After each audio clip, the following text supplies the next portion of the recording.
देखिए अब जो है 1290 का समय है। यहाँ पे खिलजी वंश की स्थापना जलालुद्दीन खिलजी करता है और जलालुद्दीन खिलजी कहा जाता है एक बलबन के ही जो मतलब कि सामंत थे एक तरह से, इनको ही सेना नायक कभी बनाया गया था जलालुद्दीन खिलजी को। और मौका का फायदा उठे, जब भी शासक कमजोर पड़ेगा दूसरा कोई भी मजबूत अपने आप को मानेगा उसको सत्ताच्युत कर देगा। तो किरियूस खान को हरा करके जलालुद्दीन सत्ता पे आता है और सत्ता पे आने के बाद एक राज्य की स्थापना करता है जिसका नाम खिलजी वंश है। जलालुद्दीन खिलजी को कोई ऐसा रिफॉर्म या कुछ चीज़ के लिए नहीं जाना जाता है, लेकिन एक कहा जाता है दीवाने बर्ज करके दीवाने वकूफ़ की स्थापना इसने किया और उसमें कहा जाता था कि खरीद बिक्री गुलाम ऐसे होता था, लेकिन इम्पोर्टेंट नहीं है उतना। तो इसके जो अगला शासक है अलाउद्दीन खिलजी, कहा जाता है ये इसके चचेरे भाई के बेटे थे और अलाउद्दीन खिलजी को भी दिल आ गया था जलालुद्दीन खिलजी की बेटी पर, तो उससे विवाह निकाह कर लिया और उसी एन द मौके जलालुद्दीन खिलजी की हत्या भी अलाउद्दीन खिलजी ही की है। और अलाउद्दीन खिलजी को सबसे जो बड़ा चीज़ के लिए जाना जाता है वो जाना जाता है कि मार्केट रिफॉर्म, बाजारीकरण सुधार प्रवृत्ति के लिए। यानी कि अगर आप अलाउद्दीन खिलजी के समय में जन्म लिए हैं, मोल जोल नहीं कर सकते हैं, ना ही अगर कम बेच किए तो फांसी से कम कोई सज़ा नहीं है। उसके उसके बाद आपको अगर ये बनाया गया कि आप घोड़ा बेच सकते हैं तो घोड़ा ही बेच सकते हैं, कपड़ा नहीं बेच सकते। इसके बाज़ार में 4 चीज़ें मिलती थी, एनसीईआरटी में लिखा हुआ है, घोड़ा, कपड़ा, अनाज और अन्य प्रसाधन वस्तु। आपको नॉमिनेट किया गया है कपड़ा बेचने वाले कपड़िया हैं, कपड़िया ही हैं, दूसरा चीज़ बेचने की हिम्मत नहीं की। ये जो है ना घोड़ा को दागने की प्रवृत्ति बनाया था। अब दागना वो शौक नहीं था, कई बार क्या होता है राजशाही घोड़ा और लोकल घोड़ा में अंतर पता नहीं चल पाता था। जैसे अगर मान लीजिए से मतलब लोग कहता था कि कोई आकर के जमींदार कर मांग लेता है, कोई कहा हम तो कर दे दिए फलना आदमी को दे दिए हैं, एक आया था 4 घोड़ा से दे दिए हैं। कहा कि उसी को कर देना है जिसके घोड़ा पे मोहर लगा होगा, राजशाही मोहर लगा होगा, उसी को टैक्स देना है। और ये पहला व्यक्ति था पूरा दिल्ली सल्तनत में जो 50% टैक्स लगाया था। और इसी को देख करके बिन तुगलक लगाएगा 50% अब फ्लॉप कर जाएगा। लेकिन ये जो टैक्स लगाया ना, कहा कि 50% टैक्स, यानी कि अगर आपको 10 किलो उत्पादन हो रहा है तो 5 किलो स्वेच्छा से पहुंचा दीजिए राजा के यहाँ। लेकिन यहाँ पे एक कंडीशन ये था कि कहीं पर भी अगर आपदा की स्थिति आ गई तो उस समय टैक्स माफ़ हो जाता था, टैक्स नहीं। ये चीज़ अच्छा था। एक तो ये हुआ और दूसरा चीज़ बाजार रिफॉर्म हुआ। और इसी समय मतलब कि से दीवाने मुख्त राज की स्थापना किया गया।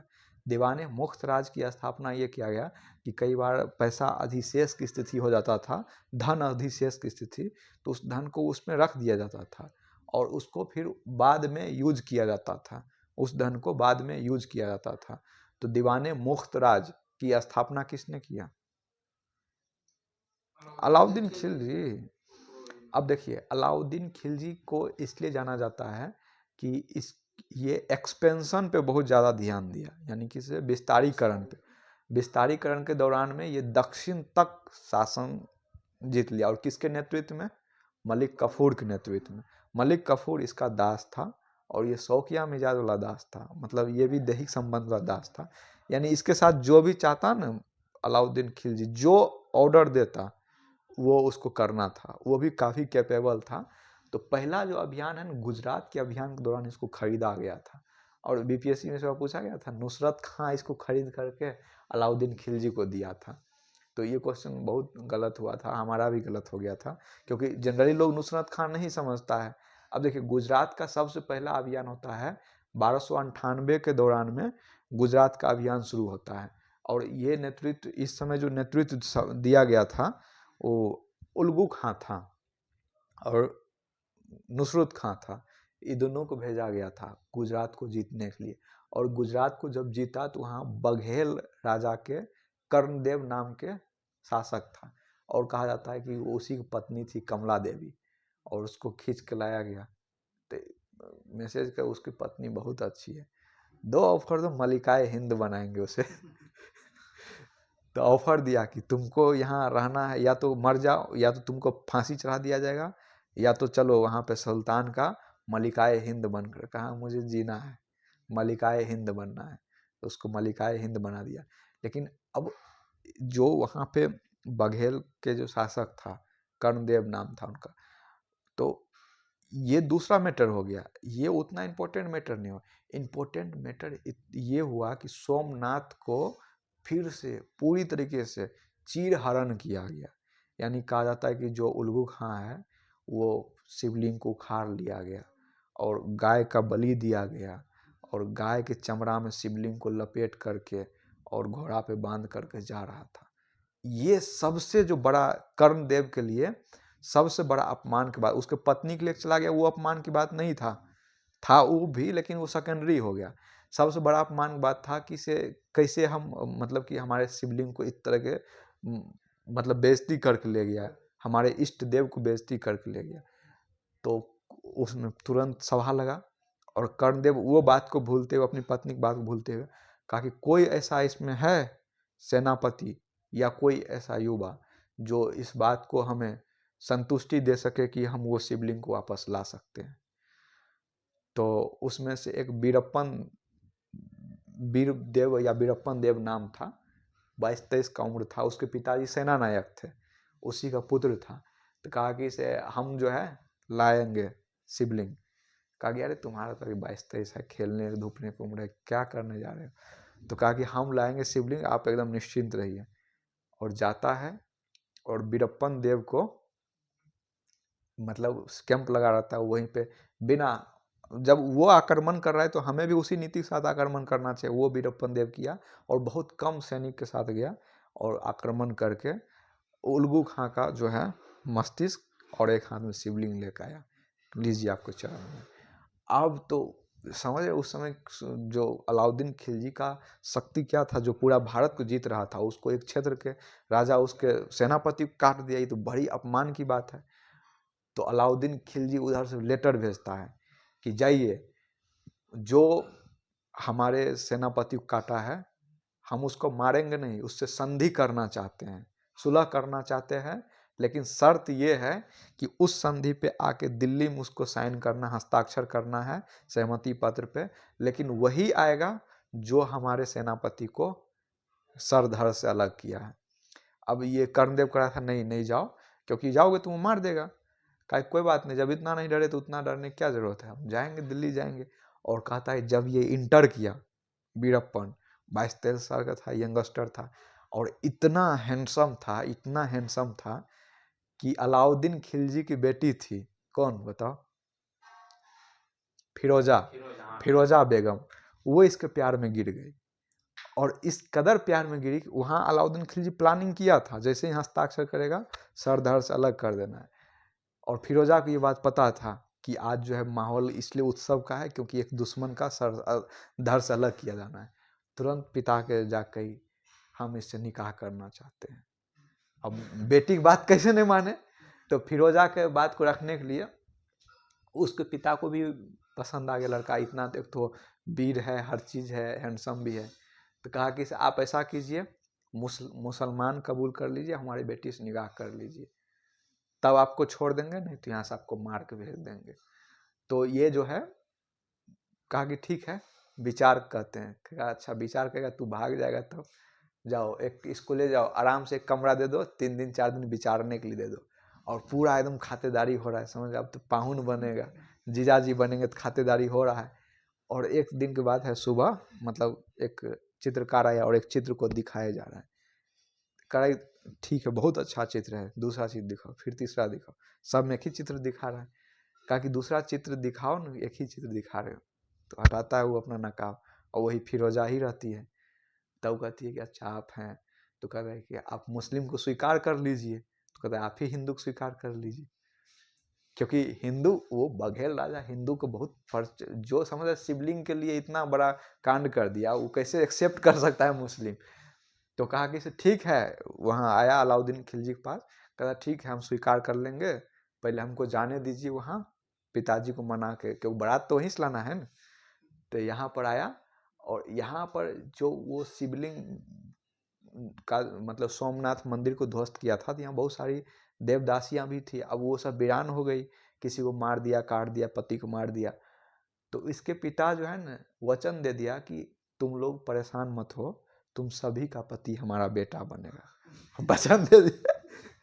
अब पिता वचन दे दिया तो पुत्र क्या करे। ये भी पिता भक्त था, उससे पहले भी हिंदू भक्त था, देखा पिता हमारे सही दिशा में निर्णय लिया है, तो इसके ये भी अपना वचन से इधर, पिता के वचन से इधर नहीं गया, और हिंदू को मतलब हिंदू ही रहा, मुस्लिम स्वीकार नहीं किया। जब उधर से पत्र आया तो इधर से कहता है कि आप अपने बेटी कर दीजिए हिंदू बन जाने के लिए, हम यहाँ ले आएंगे।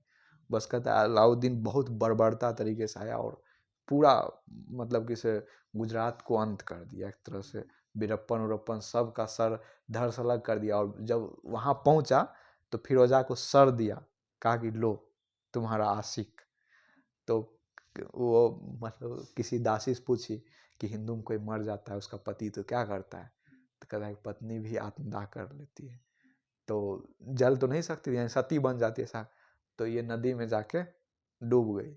जब खोज खाज हुआ राजशाही के द्वारा, 2-3 दिन के बाद उसका लाश खोजा गया, तो हाथ में वो सर लेकर।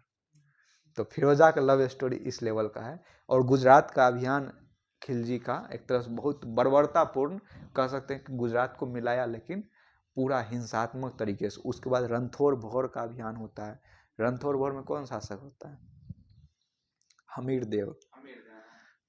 रणथोड़ भौर में भी वही किया, मारपीट और सुलह की संधि। और उसके बाद जो इम्पोर्टेंट है चित्तौड़गढ़ वाला, रानी पद्मावती, राजा रतन सिंह और पद्मिनी रानी। और क्या हुआ था वहां पर, अग्नि में दहन कर लेती है ना, जौहर। जौहर। तो ये याद रखना है। और इसके बाद दक्षिण में भी बहुत सारा अलाउद्दीन खिलजी का अभियान रहा है, एक बार उसमें देख लीजिए। मैं मलिक काफूर भेजा था, और इस समय यादव का जो राजधानी था देवगिरी था, वारंगल का जो राजा था काकतीय वंश था, और द्वार समुद्र के होयसल, मदुरई के पांडे, इस सब को अपने अधीन कर लिया। और कहा जाता है कि जो वारंगल के राजा था उसको आत्मसमर्पण कर, रुद्रदेव था वहाँ का शासक था, और उससे कोहिनूर की प्राप्ति किया था मलिक काफूर। यही कोहिनूर फिर गया आगे, और यही कोहिनूर कैरी फॉरवर्ड होते होते इंग्लैंड तक चला गया। तो ये था। और इसके जो निर्माण कार्य है ना, कहा जाता है हजार दरबारा का निर्माण किया था, हौजे खास का निर्माण किया था, अलाई दरवाजा का निर्माण करवाया था, लेकिन कोई बहुत ज़्यादा इम्पोर्टेंट काम नहीं। अलाई दरवाजा का निर्माण वही कुतुब मीनार के बगल में है, हम गए थे देखने के लिए, कुछ खास नहीं है। और जो हजार महल कहा जाता है ना, मुश्किल से गिन 25-26 को पिलर उसमें होगा, हजार महल ऐसे अतिशयोक्तिपूर्ण वर्णन कर दिए।